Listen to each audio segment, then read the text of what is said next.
నేను మరల చెప్తున్నాను, చిన్న చిన్న పిల్లలు ఉంటారే, వాళ్ళకి ఇలాంటి చేదైన బీజాలు విత్తకూడదు. మీరు చిన్నపిల్లల్లాగానే చూడాలి.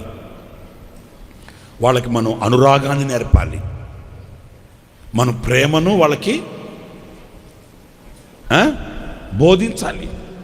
అంతేగాని చిన్నప్పటి నుంచే స్నేహితుల్ని నమ్మకూడదు, బంధువుల్ని నమ్మకూడదు, ఎవరిని నమ్మకాక అయ్యా ఏకాకిలాగా తాటే ఒకటి పెట్టుకుని నెత్తి మీద తిరుగుతూ ఉండయ్యా చెప్పకూడదు. తెలియలేని కొంతమంది అటు చేస్తారు. చిన్నప్పటి నుంచి ఆ విష బీజాలు నాటేస్తారు. బంధువుల మీద, రక్త సంబంధికుల మీద, అయిన పోనోళ్ళ మీద, ఇరుగు పొరుగు వాళ్ళ మీద, స్నేహితుల మీద మమకారం, ప్రేమ, అనురాగాన్ని చిన్నప్పుడే ఆర్చేస్తారు. ఇంకా ఆ కాఠిన్యం, ఆ రాక్షసత్వం మీ గుండెల్లో ఏమవుతుంది? వివేకంగా ప్రవర్తించాలి మనం. ఇప్పుడు మనం అంటే కొన్ని దెబ్బలు తగిలి ఉంటాయి, కొన్ని ఓకే. నేను ఒక మాట